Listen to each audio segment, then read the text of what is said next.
ये तुम्हारा शरीर आज छाती फुला के चलते हो, कल ये नष्ट होने वाला है। बड़ी बड़ी आदि व्याधियां इस शरीर को नष्ट कर देंगी। जैसे देखा जाए पापात्मा पुरुष किसी रोग से ग्रसित नहीं है, बड़ा स्वस्थ दिखाई दे रहा है, बहुत ही अनुकूलताएं छा रही हैं, ये उसको नष्ट करने का जाल है। अगर उससे दुख मिलता तो उसको पश्चाताप होता कि मैं पाप कर रहा हूं, मैं बचूं। नहीं, पुण्य नष्ट हो रहे हैं क्योंकि उसको भयानक दंड मिलना है। अब पुण्य का प्रताप चल रहा है और पापाचरण कर, वो पुण्य नष्ट हुए, ये पापाचरण और पूर्व पापाचरण सर्वस्व नाश कर देंगे। और आप लोग संसार में उदाहरण देख लीजिए, हां, सर्वस्व नाश हो गया, वंश का वंश नष्ट हो जाता है। खूब झूम रही थी, फिर धूल धूसरित हो गए। पाप किसी को बख्शता नहीं है। ऐसा ना देखो कि वो पाप कर रहा है, उसको कोई जुकाम बुखार नहीं, कोई उसके ऊपर बाधा नहीं, बड़ा सुखपूर्वक। हां, वो सुख जो भोग रहा है, बहुत जल्दी दुख भोगवाना है उसको, क्योंकि उसके पुण्य नष्ट हो जाए। जब कंस ने वसुदेव जी को इस वचन पर कि जो भी पुत्र होगा मैं आपको लाके दूंगा, सत्यव्रती धर्मात्मा महात्मा वसुदेव जी अपने वचन के पक्के प्रथम पुत्र लेकर गए। कंस ने देख करके द्रवित हो गया और कहा, आपके सत्य से मैं प्रभावित हूं, आप इस पुत्र को ले जाइए, मेरी मारने की इच्छा नहीं है, मैं 8वें पुत्र को मारूंगा, तुम 8वें पुत्र को जरूर ले आना। नारद जी उनके जाने के बाद तुरंत आए, विचार किया, अगर ये ऐसे द्रवित होगा तो भगवान के अवतार में बाधा पड़ जाएगी। बताया कि कौन सा 8वां हो सकता है, कमल की पंखुड़ी ली, अष्ट कमल दल, और कहा यह भी 8वां हो सकता है, यह भी 8वां हो सकता है, यह भी 8वां हो सकता है, यह भी 8वां हो सकता है। कई रहस्य होते हैं। वो जो बालक आए हुए थे उनको बहुत जल्दी मुक्त करना था।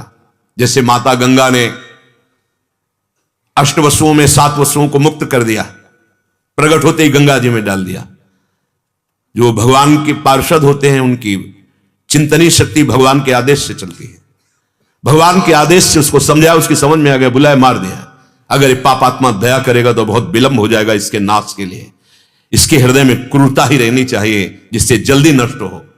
ऐसे ही दैवी विधान उसको पुण्य का संयोग दे देता है और वो पाप करता हुआ सम्मान को प्राप्त होता है। ऐसा लगता है बड़ी समृद्धशाली है, कोई रोग नहीं, कोई परेशानी नहीं। नहीं नहीं नहीं, चूक मत करो, वो तुम्हारा आदर्श नहीं है, उसका सर्वनाश होना है। बड़े बड़े महात्माओं को देखा जाता है भयानक पीड़ाओं से युक्त हैं। आपको लगेगा क्या भजन और धर्म का यही फल है? नहीं नहीं नहीं, वो आदर्श हैं, वो सुख दुख को समान भाव से सहते हुए परम सच्चिदानंद सुख को प्राप्त हो रहे हैं। उनके सारे अशुभ नष्ट हो रहे हैं। प्रणाम नमस्कार करने वाले, दर्शन करने वाले, संभाषण करने वाले, शरीर का पोषण करने वाले समस्त भजन के अधिकारी बनते हैं और वो शुभ अशुभ दोनों का नाश करके परम पद में। ये ऐसी बुद्धि का आश्रय मत लो कि अधर्म करने वाले बड़े सुखी हैं। तुम्हारा शरीर सैकड़ों आदि व्याधियों से ग्रसित है और सबसे बड़ा रोग कामादि दाहाकुलम, ये काम हृदय को जलाता रहता है जब तक भगवान का भजन परिपक्व नहीं हो जाता। भजन होता है पर परिपक्व नहीं होता, तब तक इनका आक्रमण होता रहता है। साधक सावधान। देहम तिष्ठतु यातु वा, ये अभी रहे या अभी छूट जाए क्या फर्क पड़ता है। हम राधा राधा बोल रहे हैं, अच्छे आचरण से चल रहे हैं, हमें अभी भगवत प्राप्ति हो जाएगी। आप समझिए, भगवत प्राप्ति कोई समय सीमा में नहीं है।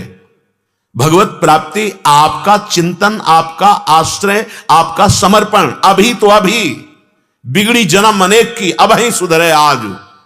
पर हम समेट नहीं पा रहे। जितना समेट पाने में समय लगेगा उतनी भगवत प्राप्ति विलंब है। यदि ऐसा कर सके तो गोस्वामी जी कह रहे हैं अब ही सुधरे आज, अभी आप भगवत प्राप्त हो जाएंगे। प्रभु से अपना संबंधार्थ भाव, एक नाम त्रैलोक ही तारे, जो न ले सो जन्म ही हारे।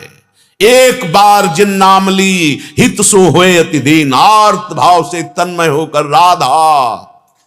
बस इसी के लिए तो भजन कर रहे हैं कि वो भाव आ जाए, जो एक बार जिन नाम ली हित सो होए अति दीन, ताको संग न छाणहि दर्शन, ताको संग न छाणहि ध्रुव अपनो करिलीन।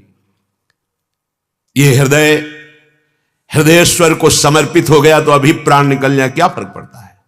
और अगर प्रभु से विमुख हैं तो तुम 100 वर्ष जियो, 125 वर्ष जियो, क्या फर्क पड़ता है? केवल जीवन व्यतीत कर रहे हो। ये शरीर रहे या ना रहे, तुम इस बात को पकड़ लो कि अब जितनी श्वासें हैं ये हरिश शरणम, ये भगवत चरणारविंद में व्यतीत होंगी, तो आनंद को प्राप्त हो जाओगे। कह रहे हैं देहम तिष्ठत यात वा हरि रसई त्वम नंद वृंदावने।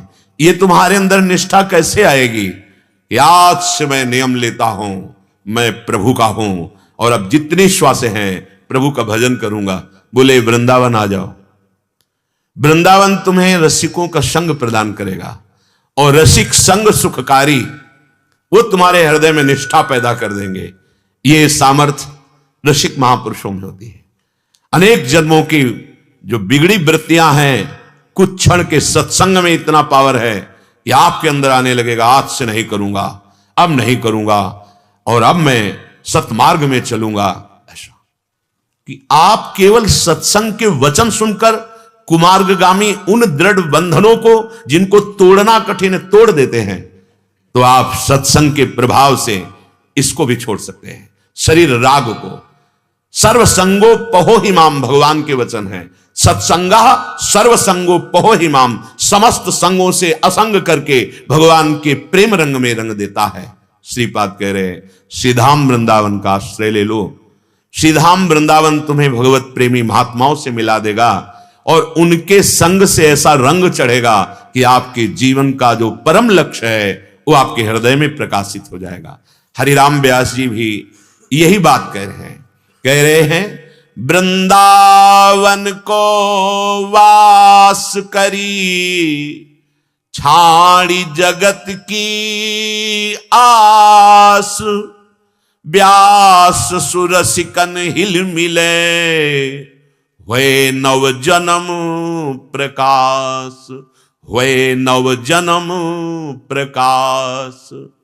अरे भाई, यदि कहीं तुम्हें वृंदावन आने का सौभाग्य मिला, वृंदावन वास करने का सौभाग्य मिला, दिन 2 दिन 4 दिन, अगर यहां 3 रात्रि वास कर ले तो आवागमन के चक्र से मुक्त होने की नींव रख दी, दुर्गति नहीं हो सकती। फिर अहो भाग्य जिनको वास मिला है, बड़ी महिमा है। छाड़ी जगत की आस, खास बात समझनी है। हमारे हृदय में एक आशा है कि जगत के लोगों से, भोगों से हमें सुख मिल जाएगा। नहीं मिलेगा, देख लो, सब करके देख लो। जन्म के जन्म नष्ट हो गए, सुख नहीं मिला। सुख का मतलब होता है चिंतन रहित हृदय हो जाना, संसार के चिंतन। जैसे जो हमें चाहिए वो मिल गया, अब हमको तृप्ति हो जानी चाहिए, ऐसा कोई विषय नहीं है। आशा ही परमम दुखम, नैराश्यम परमम सुखम। भगवान दत्तात्रेय जी ने पिंगला जी को गुरु बनाया। जनकपुरी में रहती थी, विदेहराज की नगरी में। श्रृंगार करके संध्या काल के बैठ गई और रास्ता देख रही, कोई पुरुष आएगा, पैसा देगा, हमारा जीवन चलेगा। अब ये पुरुष आ रहा है शायद मेरे पास। अब ये पुरुष, रात्रि के 12 बज गए। घृणा पैदा हो गई अपने इस कृत्य पर और कहा धिक्कार है मुझको, मैं शरीर बेचकर जीवन यापन करना चाहती हूं अन्य पुरुषों से, और मेरे हृदय में परम पुरुष भगवान विराजमान है, कभी स्मृति नहीं गई। आज से मैं नियम लेती हूं, जगत की आशा का त्याग करके एकमात्र आत्माराम भगवान का ही चिंतन करूं। वही गुरु बना लिया दत्तात्रेय जी ने। 24 गुरुओं में पिंगला गुरु। और कितना महामहिम उसका संकल्प बना कि हरिवंश महाप्रभु ने रस ग्रंथ 84 जी में उसका उदाहरण दिया। यह जो एक मन बहुत ठोर करी, कही कौने सच पायो, जहां तहां विपत्ति जार जो वितीलो, प्रगट पिंगला गायो। रस समुद्र 84 जी में पिंगला का स्मरण किया। क्या हुआ पिंगला का? सबसे जोर की बात हुई जो साधक बहुत वर्षों में नहीं कर पाता, निश्चय है आज से मैं किसी भी पुरुष की तरफ नहीं देखूंगी, आज से मैं अपने हृदय में विराजमान भगवान से ही संतुष्ट रहूंगी। अब वो हमारे जीवन को चलाएंगे। वही गुरु बना लिया उसको। हम लोग बहुत लंबी यात्रा जीवन की करते हैं, लेकिन हमारा निश्चय बहुत फिसड्डी होता है। जहां कोई संयोग प्राप्त हुआ इंद्रियों का या किसी व्यक्ति वस्तु स्थान का, वहां हम ढुलक जाते हैं। निश्चय ही भगवत प्राप्ति कराता है, बात समझ लो। छाड़ जगत की आस, बाद में तो छोड़ना ही पड़ेगा आपको, क्योंकि कितने ऐसे रोज उदाहरण आते हैं। एक ही लड़का था, वो उनको लेकर चला गया, अब हम तो बैठे हैं, हमारा मन उसी में लगा है, वो हमें देख नहीं रहा, हमसे बात नहीं, अब रो। अगर गोविंद को अपना माने होते तो कृपा मना लेते कि आज गोविंद की कृपा हुई, मैं झूठे संबंध में फंसा था, आज से मुझे निहाल कर दिया। केवल प्रभु का भरोसा, आप केवल प्रभु का भजन करेंगे और अपने प्राण रूपी पुष्प गोविंद के चरणों में चढ़ा देंगे, निहाल हो जाए। नहीं किया, क्यों? क्योंकि जगत की आस बंधी रही। ये आशा ही परमम दुखम, नैराश्यम परमम सुखम। छाड़ी जगत की आस नहीं छूटती, ये आशा नहीं छूटती। क्या करे? तो ब्यास सुर सिकन हिल मिले, हुए नव जन्म प्रकाश। तुम्हारा नया जन्म हो जाएगा यदि किसी रसिक महापुरुष से अपना हृदय मिला दो। हिल मिल, ऐसा नहीं होता है। हमारे अनुकूल तो गुरुदेव भगवान, हमारे प्रतिकूल तो बहुत चढ़ गई, हम नहीं मानते। क्यों? अनुकूलता को गुरु माना है, अपने मन की अनुकूलता को गुरु माना है। ये वही मन है जो दुर्गति करा रहा है। बहुत विचित्र है। हमारे अंदर ऐसी ऐसी भावनाएं बैठी हुई है जो हम लाभ नहीं ले पाते हैं। उन भावनाओं को देखो, शुरुआत यहीं से की थी। अपने हृदय को देखो और उन दोषों को निकालो। दोषों को निकालने के लिए आए हो। ईर्ष्या, द्वेष, ये सब अपना मार्ग नहीं है। अपने को सब में प्रभु देखकर नमन। हमें जो बात देखने से जलन होती, परेशान, हम कभी देखेंगे ही नहीं, ऐसे रखेंगे। हम अपने हृदय को पावन करने वाली बात ही नहीं सोचते। रसिकों से अपने हृदय को मिला दो। हृदय को, अब जोई कहें करें हम सोई, आयस लिए चले निज दासी। जैसी आज्ञा होगी, आपके लिए जो दिनचर्या मिली है, आपको जो कर्तव्य कर्म मिला है, आप उसमें रत रहिए, नाम स्मरण करते रहिए। और भगवत प्रेमी महात्मा जिसके जीवन में आ गए, वो अंतिम जन्म होता है जब द्रवहि दीन दयालु राग हो, तो साधु संगति पाइए। अगर साधु संगति मिल गई तो समझ लो कि भगवान हमें इस संसार समुद्र से मुक्त करना चाहते हैं। इसलिए मेरे अंदर श्रद्धा प्रकट की और यह अवसर प्रदान किया। होए नव जन्म प्रकाश। फिर वही बात कह रहा हूं, निश्चय में बहुत बड़ी सामर्थ्य है। एक चोर था, वो किसी धनी मानी के यहां से चोरी करके भागा, तो उसके अंग रक्षक पीछे लगे, जो ग्रह की रक्षा करने वाले और उसके शरीर रक्षा करने वाले बड़ा धनी मानी पुरुष था। वो भागे तो विचार किया कि अब पीछे लग गए हैं तो मैं पकड़ा जाऊंगा। तो जो चोरी की थी तो इधर उधर फेंक दिया। और श्री चतुर्भुजदास जी, महाप्रभु बंचंद जी के शिष्य, हरिवंश महाप्रभु के पुत्र बंचंद जी के, बड़ी ऊंची स्थिति के महात्मा थे, प्रियालाल के अनुराग में। वो बहुत सैकड़ों संतों की मंडली लेकर जगत उद्धार के लिए भ्रमण करते थे। तो वहां भगवत चर्चा कर रहे थे। अब वो जाकर चुपचाप सब श्रोताओं के बीच में बैठ गया। तो उन कर्मचारियों ने विचार किया कि यहां तो भक्त बैठे हैं, चोर काहे को बैठेगा। वो और दूसरी दिशाओं में ढूंढने लगे। उस समय चर्चा चल रही थी कि जो भगवत प्रेमी महात्मा की शरणागति स्वीकार करके प्रियालाल के नाम मंत्र में चित्त को लगाता है, उसका नया जन्म हो जाता है, उसके सारे पाप नष्ट हो जाते हैं। यदि पुनः ना करे तो अब लो नशानी अब ना नशे। इतनी बात वो सुन पाया। सत्संग हो रहा था, सब फिर जब चले गए सत्संग के बाद तो पास पहुंचा, महाराज क्या यह सत्य विषय है कि यदि दीक्षा ले ली जाए और ऐसी गलती दोबारा ना की जाए तो सारे पाप नष्ट हो जाते हैं? हां, नया जन्म हो जाता है, उसके सारे पाप। महाराज मैं चोर हूं, बहुत चोरी की है और चोरी करने में हिंसा भी की है, हत्याएं भी की है, महापापी हूं। पर आपकी बात सुनकर मुझे विश्वास हो गया कि आप अगर मुझे दीक्षा दे दें तो मेरा नया जन्म हो जाएगा। मैं आपके सामने कहता हूं कभी अब पाप नहीं करूंगा। तो उनका, तुम तो सबसे पहले अधिकारी हो, तुम चिंता मत करो, तुम्हारे लिए कोई विधान नहीं कि तुम ये लाओ वो लाओ, नहा के आओ। अभी संतों के पास माला, झोली, कंठी है, तो जब वो प्रचार प्रसार में भगवत रस में थे तो थी, तत्काल कंठी बांधी और ये श्री प्रियाजू के चरण चिन्हों से युक्त तिलक की रचना की और कहा आज से मंत्र जपो और अपवित्र जब शरीर तो राधा वल्लभ श्री हरिवंश जपो, तुम्हारा नया जन्म हो गया। अब सुबह तिलक लगाए, एकदम द्वादश तिलक, और निकला अब वो खोजई में थे उनके सैनिक जन, तुरंत पकड़ लिया, ये वही है जो चोरी किया था। धनी ने भी देखा, हाँ यही है, चोर है। वो बोले मैं चोर नहीं हूं, मैंने इस जन्म में कोई चोरी नहीं की। अरे बोले बात बनाता, राजा के पास ले गए। उस समय सत्य को प्रमाणित करने के लिए एक प्रक्रिया होती थी। हाथ में नवीन कोमल पीपल का पत्ता, उसके ऊपर कच्चा सूत और उसके ऊपर जला हुआ लोहे का लाल ऐसे फाल, वो रखा जाता है। अगर वो धागा झुलस गया तो तुम असत्य हो, और अगर नहीं झुलसा तो 7 कदम चलो और फेंक दो, तुम सत्य हो। ऐसा उस समय पद्धति थी। ये कहें कि यही चोर है और वो कह रहे थे कि मैंने इस जन्म में चोरी नहीं की। अब चोर को परीक्षा देनी पड़ेगी। वही प्रक्रिया हुई। ऐसे रखा और मन में निश्चय किया, गुरुदेव आपने कहा था दीक्षा के बाद नया जन्म, और उच्च स्वर से बोला इस जन्म में मैंने चोरी नहीं की, और 7 कदम चला, फाड़ फेंक दिया, झुलसा भी नहीं। अब राजा ने कहा इस धनी को फांसी की सजा दी जाए, क्योंकि इसने ऐसे शुद्ध वैष्णव को चोर कहा और यहां आकर दंड देने का विधान। अब वो बोले महाराज फांसी मत दीजिए, सही कह रहे हैं। बोले आप कैसे सही मान सकते हैं, आपको तो प्रमाण दे दिया। बोले इस जन्म में चोरी नहीं की, पीछे जन्म में की थी। बोले कल की बात है, तुम पीछे जन्म, हां तो शाम के हमारा गुरु मंत्र हुआ है, पूरा रहस्य बताया। तो देखो निश्चय का कोई अन्य अनुष्ठान नहीं, गुरु का वर्ण किया और निश्चय किया कि जो गुरुदेव कह रहे वो सत्य है, तो प्रमाणित कर दिया कि सत्य है, सारे पाप नष्ट हो जाते हैं। व्यास सु रसिकन हिल मिले।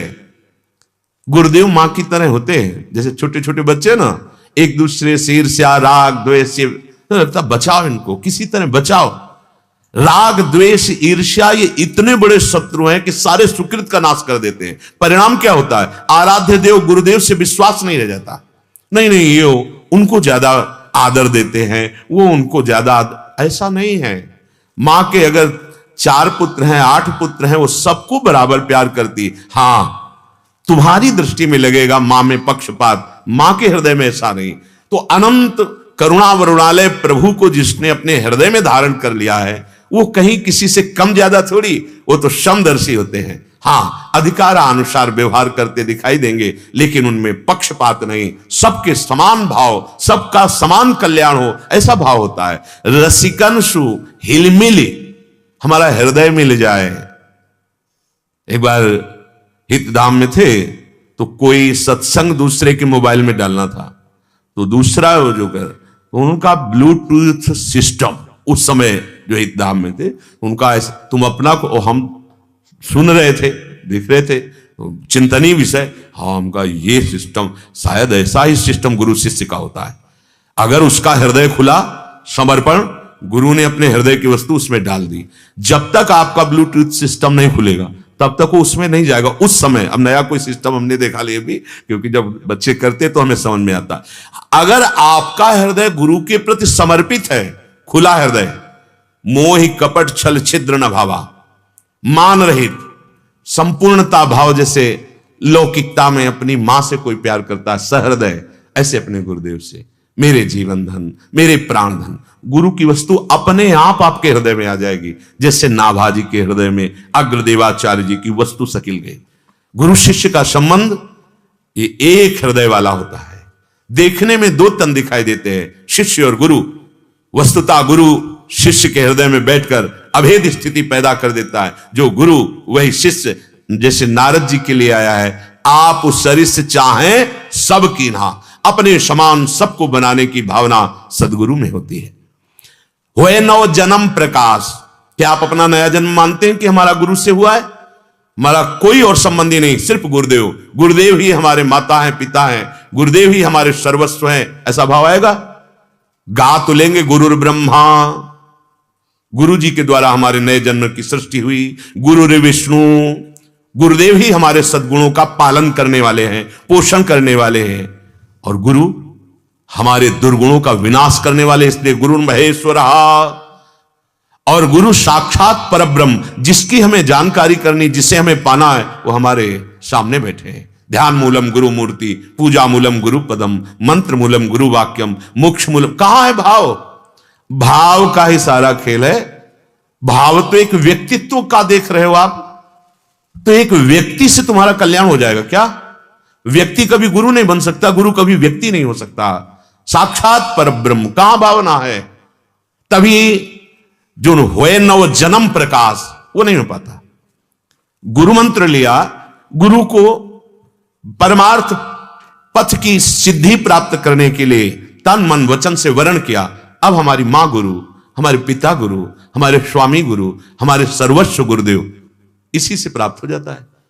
इसी को तो समेटना साधना कहते हैं। चाहे इष्ट पे समेट दो, चाहे गुरु पे समेट दो, बात हो जाएगी। इनके सिवा मेरा कोई नहीं। ध्यान मूलम गुरु, हमारे ध्यान का विषय गुरुदेव है, हमारे चिंतन का विषय गुरुदेव है, हमारा मंत्र गुरुदेव के वाक्य हैं, हमारा मोक्ष गुरुदेव की कृपा है। क्या क्या समस्या? समस्या है ना मानना। कर लेते हैं व्यवहारिक संबंध जैसा, लेकिन हमारा भाव नहीं होता। तुमेव माता च पिता तुमेव, तुमेव बंधुश्च सखा तुमेव, तुमेव विद्या द्रविणं तुमेव, तुमेव सर्वम मम देव देव। ऐसा भाव आ जाए तो ये सिस्टम अपने आप आपके हृदय में आ जाएगा, देना नहीं पड़ता। अग्रदेवाचार्य जी को पता नहीं था कि हमारे शिष्य नाभाजी की इतनी ऊंची स्थिति आ गई, वो तो तब पता चला जब अंतर में जाके बात की। गुरु को भी नहीं पता कि हमारे शिष्य क्यों इतना भाव समर्पित हृदय से अपने आप सकिल गई वस्तु वहां पहुंच जागृत हो गई। व्यास इसीलिए आगे का दोहा कह रहे, बहुत अखंड विद्वान और परम रस में डूबे हुए और सूक्ष्मता में विशाखा सखी के अंश से प्रकट हुए हरिराम व्यास जी। व्यास सुरसिकन की रहनी बहुत कठिन है वीर, मन आनंद घटे न छिन सहे जगत की पीर। कैसे चला जाता है इस रस के मार्ग में? कह रहे हैं ये बहुत कठिन रहनी है। कोई वीर बहादुर इस मार्ग में चलता है। वीर बहादुर, बाहर के वीर बहादुर तो आपको दिखाई देंगे, लेकिन ये वीर बहादुर काम क्रोध लोभ मोह मद मत्सर सबको परास्त करके, परास्त कैसे होते हैं? सहित सहित बाढ़े भगति गृह तन गुरु हितगार। संपूर्ण जीवन गुरु की आज्ञा में और सहनशीलता हृदय में। तितिक्षवा, महान सहनशील, हर परिस्थिति को सहकर कोई जान न पाया और निकल गए, उसे कहते हैं वीर बहादुर। बड़ो ही कठिन है भजन ढिग डरिबो। नागरीदास जी, बड़ा कठिन है भजन मार्ग में चलना। क्यों? इतनी विपरीतता आती है कि वहीं वो टूट जाता है। वो जिसको रसिकों का संग नहीं, अगर सत्संग मिल रहा है, शुद्ध, शुद्ध और अशुद्ध भी सत्संग होता है। हां, यदि हम कामना रख करके गा तो भगवत यश रहे हैं, लेकिन कामना धन की है, मान की है, सम्मान की है, तो असर नहीं होगा। चौथी भगत मम गुनगन करे कपट तज गान, ये कपट है, प्रभाव नहीं पड़ेगा। अगर शुद्ध हृदय से सबका मंगल हो, मेरे प्रभु सब रूपों में है, सब निर्दोष हो, सब स्वस्थ हो, सब सुख शांति को प्राप्त हो, तो एक एक वचन तीर की तरह तुम्हारे अंदर चुभेगा और तुम्हें उठाकर दलदल से, मोह दलदल से, वासनाओं के दलदल से सतमार्ग के प्रकाश में खड़ा कर देगा। बड़ा कठिन है रसिक मार्ग पे चलना, बहुत कठिन है। देह सजाना, देह का मान प्राप्त करना, देह के भोग प्राप्त करना, गान करना सच्चिदानंद का हो सकता है ऐसा, लेकिन देह राग त्याग करना, मान का मिटिया मेट कर देना, सब विकारों पर विजय प्राप्त करके लाडली लाल के अनुराग में, यह बहुत कठिन बात है। इस मार्ग में चलने वाला उपासक ध्यान दे। व्यास सुर रसिकन की रहनी बहुत कठिन है वीर, मन आनंद घटे नहीं और साहे जगत की पीर। कोई तुम्हारा उपहास करेगा, कोई निंदा करेगा, कोई कुछ, सहना है। जब सह जाओगे तो घड़ा मजबूत हो जाएगा, उसमें प्रेम रखने लायक हो जाएगा। जैसे कच्ची माटी का घड़ा पहले सूर्य के ताप में तपाया जाता है, इतने में भी वो रस रखने लायक नहीं हुआ, फिर जलते हुए आवे के बीच में रखा जाता है, और जब पक जाता है तब कुछ भी द्रवित पदार्थ रखो, अब वो फैलेगा नहीं। अगर कच्चा घड़ा हो तो एक चुल्लू पानी डाल दो, फैल जाएगा। कच्चा घड़ा है अपने लोग, जरा सा विकार आया, प्रतिकूलता ही फैल गए। क्यों? क्योंकि तपाया नहीं गया। ये भगवान क्यों अपने भक्तों को प्रतिकूलता देते हैं, आवे में रख के तपाते हैं? क्यों? क्योंकि महाआनंद आना है। यहां तो थोड़ा सा सुख मिल गया तो देखो कैसे फूले डोल रहे हैं, और दुख मिला तो जीवन ही से निराश हो गए। हाँ, कितने से बात करते तो लगता क्या तुम्हारी बुद्धि है। अरे ये जीवन निराश होने के लिए नहीं मिला, निराश को निराश करने के लिए मिला है। अविनाशी हो, निराशा भी निराश हो जाए उपाय करते करते तुम्हारे ऊपर, लेकिन तुम्हारे अंदर निराशा का प्रभाव नहीं, निराश खुद निराश होकर लौट जाए, भय खुद भयभीत हो जाए, तुम ऐसे हो। पर अपने को भूल करके आप संसार शरीर को अपना मान करके इसीलिए इस दुर्दशा को प्राप्त हो। मन आनंद घटे नहीं, सहे जगत की पीर। फिर बढ़ते बढ़ते वो मार्ग प्रकाशित हो जाता है जहां आनंद ही आनंद है, दुख का लेश नहीं है। व्यास रसिकता सो कहे, काटे माया फंद। हरिजन सो हिल मिल रहे, कबहु न व्यापे द्वंद। रसिक कौन? जिसके संग से ही माया मोह का नाश हो जाए। ये अनायास बिना प्रयास के जिस माया को छोड़ना बड़ा कठिन है, रसिक संग से हो जाएगा। आपको पता चला कैसे जीवन हमारा कहां से कहां पहुंच गया? यह है रसिक शेखर हरिवंश चंद्रजू की कृपा, ये रसिक शेखर गुरुदेव की कृपा। उसे रसिक कहते हैं जो मैं मोर तोर तय, जहां तक दृष्टि जाए समस्त आसक्तियों का नाश स्वयं कर ले, और जो संग में आवे काटे माया फंद, उसके माया का नाश कर दे। और चार भगवत प्रेमी जब मिले तो प्रिया प्रीतम की चर्चा, भगवत चर्चा, ऐसा बहुत कम देखने को मिलता है। जहां चार बैठे, खान पान की चर्चा, देह की चर्चा, बड़ा विचित्र है। हरिजन सो हिल मिल रहे, कैसे हिला मिला जाता है? बोधयंता परस्परम कथयंत च माम नित्यम तुष्यंत च रमंत च। भगवत तत्व की चर्चा, भगवत प्रेम की चर्चा, चार मिले, अश्रु प्रवाह, रोमांच, और दिन भर याद रहे कि आज किसी साधु का संग हुआ। बकवास, व्यर्थ प्रपंच की बातें बिल्कुल नहीं। अगर आप इसी जन्म में भगवत मार्ग में चलना चाहते तो इसका विस्मरण करना है। ये सब हमारा आधार कार्ड श्यामा श्याम है, हमारा जीवन श्यामा श्याम है, हमारी इज्जत श्यामा श्याम है, हमारा जन्म श्यामा श्याम, हमारा मरण उनके चरणों में, हमारा अस्तित्व नहीं है। कबहु न व्यापत द्वंद, फिर कोई द्वंद स्पर्श नहीं कर सकता, क्योंकि आप द्वंद्वातीत थे, हैं, रहेंगे। समझो अपने आप को, आप जैसा कोई शक्तिशाली और धनी नहीं है।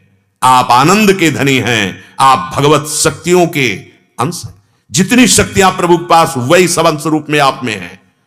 जो चाहो आप जागृत कर लो, लेकिन आप जागृत कर रहे हो काम को, क्रोध को, लोभ को, वही आपके हृदय को पीड़ा पहुंचा रहे हैं।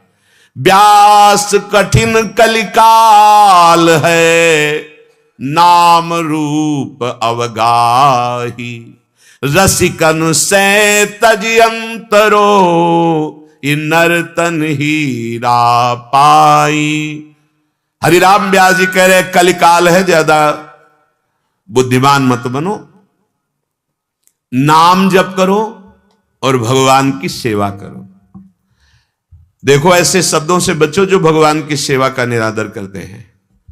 ऐसा न समझना कि निराकार की आराधना उस विषय को नहीं, आद्य गुरु भगवान शंकराचार्य जी की कृपा से पूर्व में परिचय है।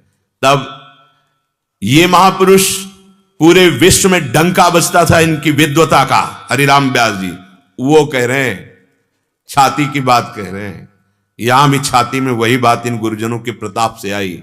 व्यास कठिन कलिकाल है, नाम रूप अवगाही। राधा राधा राधा मान लो, मान लो। तो आप कहोगे कृष्ण क्यों नहीं कहते आपकी? कृष्ण कृष्ण कृष्ण कृष्ण, हमने खरीद लिया है उनको। हाँ खरीद लिया, मान लो आप जब के देखना, अगर मुस्कुराता हुआ बंसी वाला तुम्हारे नेत्रों में न समझ आए तो हमें बताना।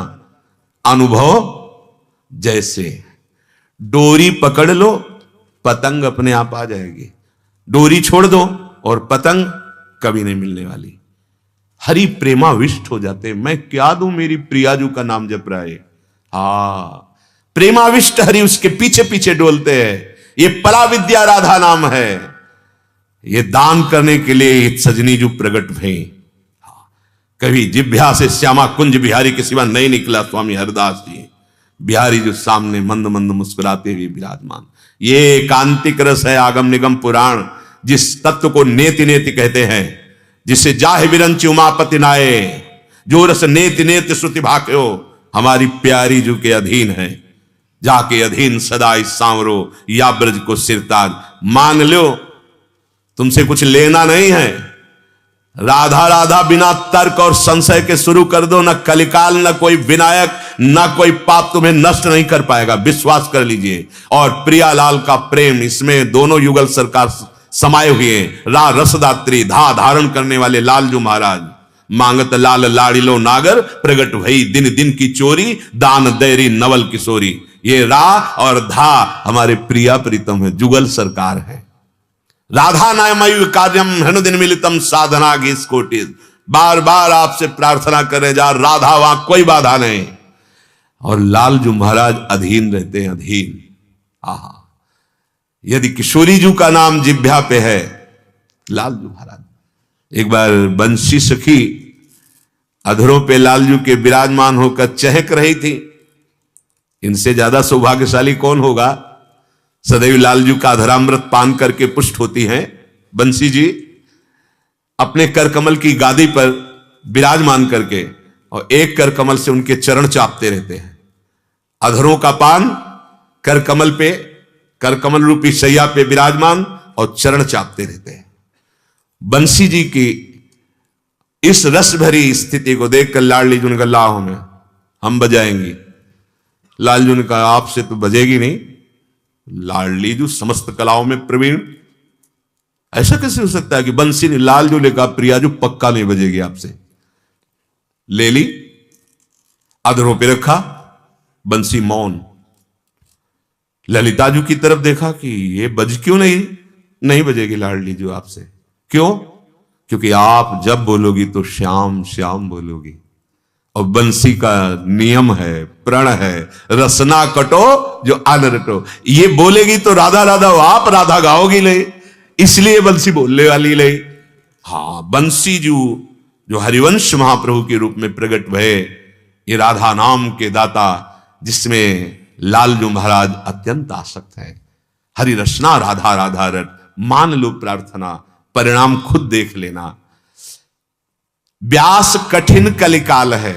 क्या इसकी कठिनता है? हम ज्ञान विज्ञान वर्णन करते हैं, स्थिति नहीं आने देता है।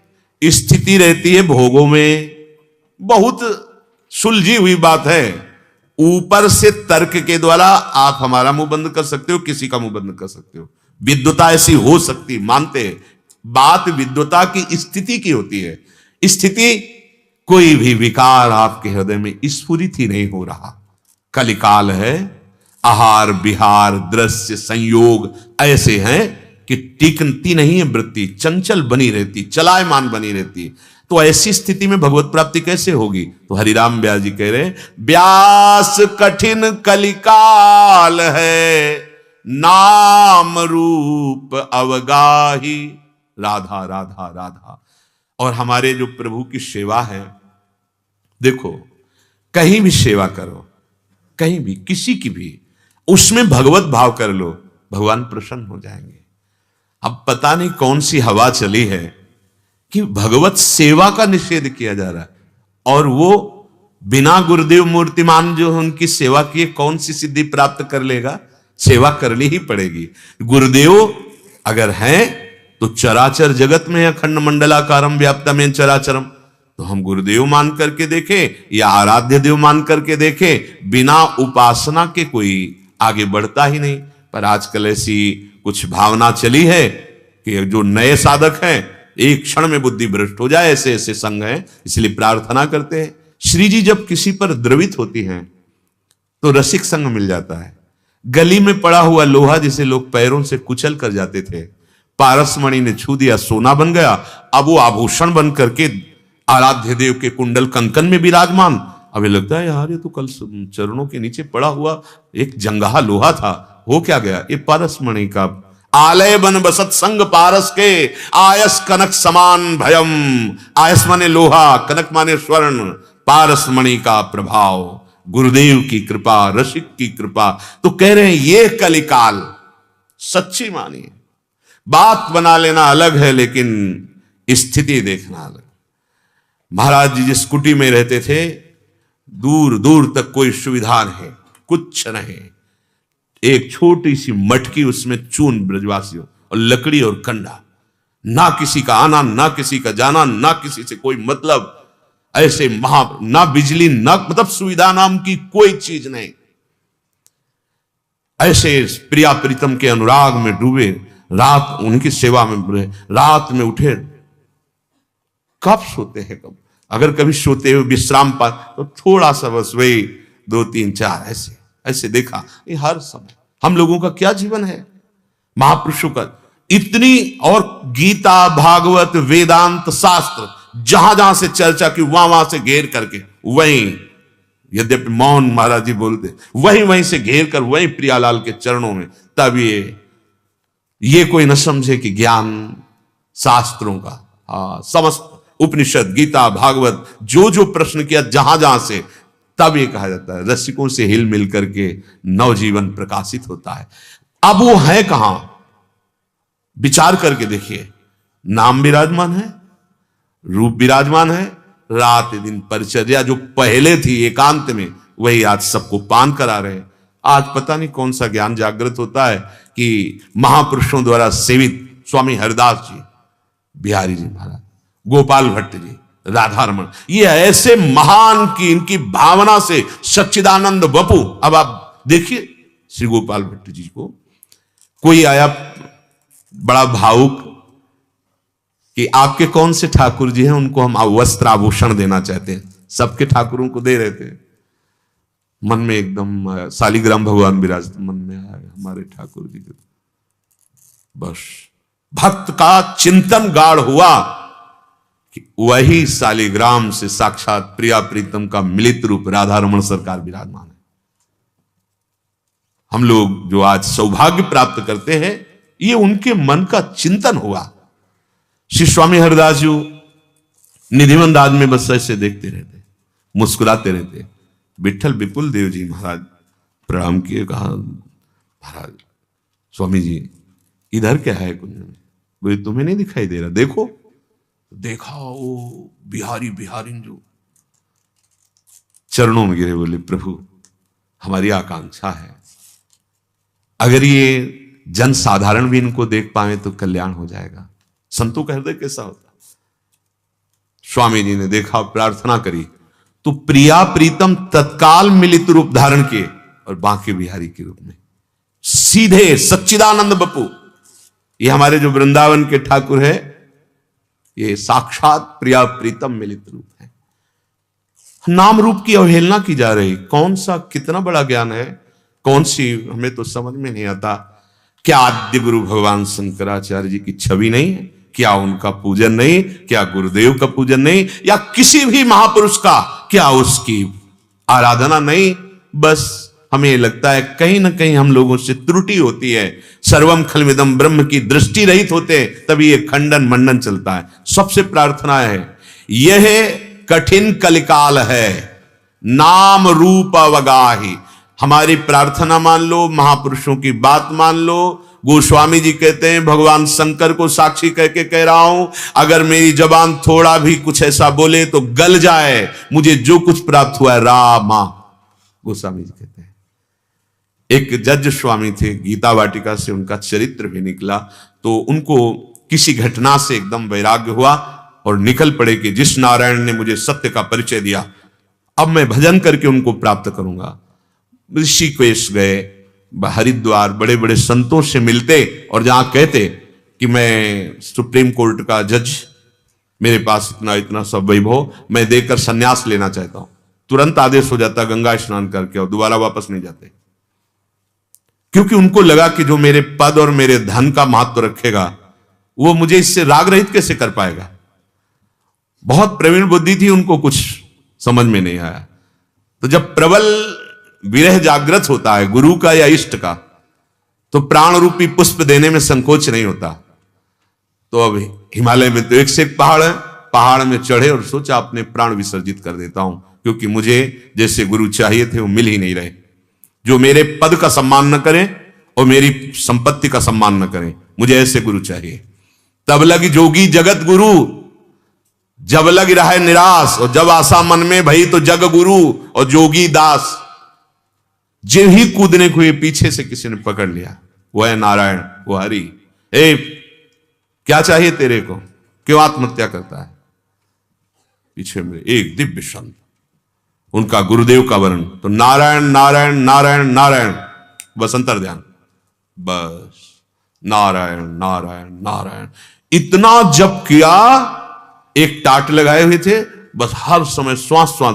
तो जब भाई जी के समीप गए गीता वाटिका, तो वहां एक महिमा साधकों को दिखाते कि नाम जप की देखो, एक ऐसे नली रखते थे वो प्लास्टिक की, कहीं भी लगा दे, ऐसे कान में लगा तो वहां से निकलता नारायण नारायण नारायण। जैसे आप देखो नस नाड़ी धड़कती ना, हर नस नाड़ी से निकल, यहां लगा के, ऐसे लगा के नारायण नारायण नारायण। नाम की अवहेलना, रूप की अवहेलना। अरे जो रूप का आसक्त हो गया उससे बड़ा ज्ञानी कौन होगा। भगवान शंकर देखो ना, जहां जहां हमारे प्रभु अवतार लेते हैं, रूप दर्शन के लिए जाते।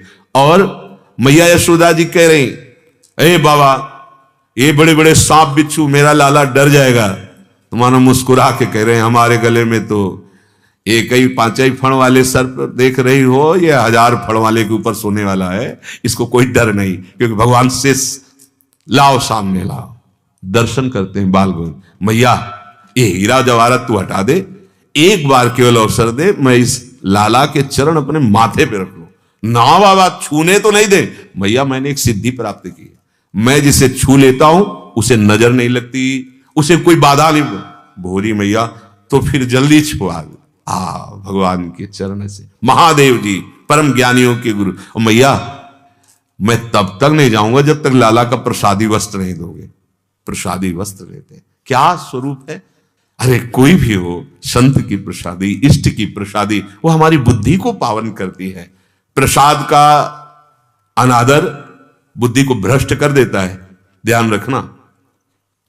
जगन्नाथपुरी में एक राजा पांसे खेल रहे थे और जगन्नाथ जी का प्रसाद सरकार का गया। सेवकों ने कहा, महाराज ये स्वामी जगन्नाथ जी ने आपके लिए प्रसाद भेजा है। तो पांसा ऐसे लिए थे, ऐसे ले लिया। बहुत कष्ट हुआ पार्षदों। महाराज होश में, प्रभु का प्रसाद बाएं हाथ से, कभी ऐसे नहीं किया जाता, बाएं हाथ से ऐसे नहीं किया जाता, ध्यान रखना। वैसे प्राय मोबाइल है हाथ में तो उससे बना रहे हैं वीडियो और ऐसे कर रहे हैं, ये जानते हो दुश्मन से किया जाता है, शत्रु से। ये ऐसे नहीं किया। प्राय नए बच्चे हैं ना, उनको ज्ञान है नहीं, तो मोबाइल छूटे ना, क्योंकि वो वीडियो बना रहे हैं, वो ऐसे कर देते हैं। ऐसे नहीं, भगवान के सामने दाहिने हाथ से भी ऐसे नहीं करते, ऐसे करते हैं। 32 सेवा अपराधों में एक हाथ से ऐसे प्रणाम कर, फिर तो भारी अपराध बन गया भगवान का प्रसाद। पार्षदों ने कहा, महाराज बिल्कुल सहन नहीं होगा आपने प्रसाद को बाएं हाथ। अब उनको हो, यद्यपि वो महाभागवत थे, पर वो खेल में ऐसी, तो उनका दाहिना हाथ फिर किस काम का, इसको कटवा देंगे। पूरा प्रसंग आता, कटवा दिया। मुझे ऐसा हाथ नहीं चाहिए जो भगवान के प्रसाद के समय बायां हाथ उठा। बहुत सावधानी, हमें भगवत मार्ग मिला है, अगर हम सावधानी नहीं रख पाए तो जीवन का जो लाभ है, नाम भगवान का, रूप भगवान का, प्रसाद भगवान का, ये हमारे समस्त मलों का नाश करता है।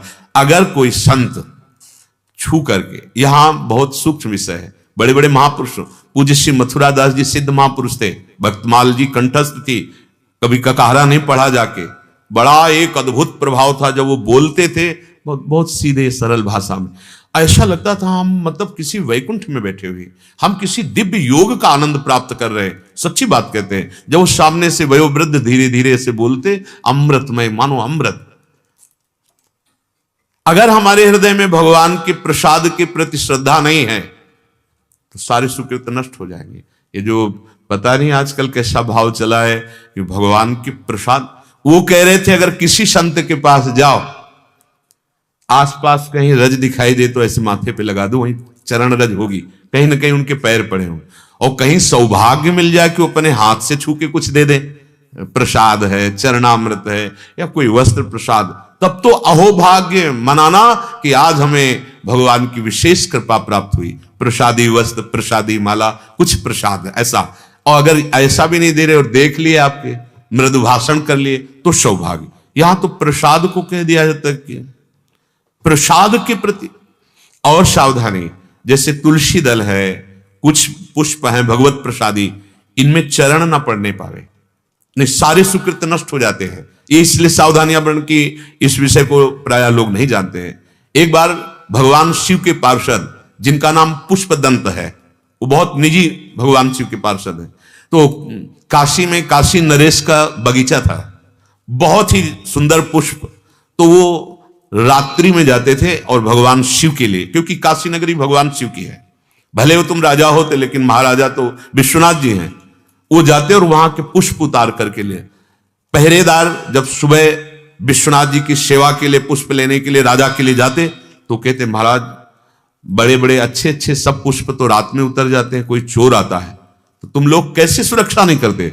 महाराज वो चोर कोई साधारण नहीं, असाधारण है, वो अंतर्ध्यान विधि से आता है और चुराकर अंतर्ध्यान विधि से चला जाता है। हम लोग चारों तरफ होते हैं, ना हमें दिखाई देता है, पर चोरी हो जाती है। राजा बहुत प्रवीण थे, उन्होंने कहा विश्वनाथ जी के प्रसादी पुष्प और बिल्वपत्र ले आओ और बगीचे में डाल दो, पकड़ में आ जाएगा चोर कोई भी हो। जे ही डाला, पैर पड़ा पुष्पदंत जी का, सारी शक्ति खत्म, सारी अंतर्ध्यान की शक्ति पुण्य सब खत्म। अब सैनिक लोग आए, अब ऐसे दिव्य महापुरुष को कोई स्पर्श कर सके तो उसी समय रचना की शिव महिमा स्तोत्र और उसका गायन किया। जो ही गायन किया पुनः सामर्थ्य अंतर्ध्यान हो गए। इतने बड़े भगवत पार्षद के सुकृत नष्ट हो सकते हैं। अब जैसे दर्शन करने जा रहे राधा वल्लभ जी, बिहारी जी, कुछ असावधान लोग होते हैं जो माला के साथ तुलसी दे देते हैं और वो तुलसी वो रास्ते में बिखर जाती है, उनको ज्ञान नहीं है, या तुलसी माला प्रसादी मिली वो ऐसे ले जा रहे हैं पहन करके, जिससे और उसमें पैर पड़ गए, आपके सुकृत नष्ट हो जाएंगे। बहुत ध्यान देने का विषय। ये प्रसादी कोई साधारण नहीं है। जरा सा प्रसाद मिलता, महाप्रभु चैतन्य देव अश्रु प्रवाहित करते हुए माथे पे, और मानो साक्षात प्रभु का आलिंगन हो रहा है। आज पता नहीं कौन सा हम वैराग्य लिए हैं कि भगवत प्रसाद का अपमान कर देते हैं। हमें आवश्यकता नहीं। किस बात के लिए हम चल रहे हैं? अरे हमारी बुद्धि शुद्ध होगी तभी हम ज्ञान को प्राप्त होंगे। सनकादि से बढ़कर कोई ज्ञानी नहीं है। भगवान की तुलसी जी के चरणों, जो चरणों में चढ़ी हुई तुलसी जी की गंध आई तो विकल हो गए दर्शन के लिए। उसी विकलता में जय विजय ने रोक दिया तो साफ दे दिया। उस गंध ने इतना मतवाला कर दिया था सनकादि को कि विकल हो गए दर्शन के लिए। ऐसे ज्ञानी महापुरुष, ऐसे भगवान शंकर, आज हमारा पता नहीं कौन सा ज्ञान की भगवत प्रसाद का अनादर करते हैं। कह रहे हैं व्यास कठिन कलिकाल है, नाम रूप अवगाही, रसिकन से तज अंतरो नर्तन हीरा पाए। ए रसिक संग से दूरी मत बना लेना, नहीं तुम्हारा जो हीरा तन है, अर्थात इसी तन से भजन करके हम भगवान के पार्षद बन सकते हैं। हम जो चाहे वो बन सकते हैं। अगर रसिकों का संग छूट गया तो नरकगामी आचरण ही होंगे, ऊर्ध्वगामी आचरण होने वाले नहीं।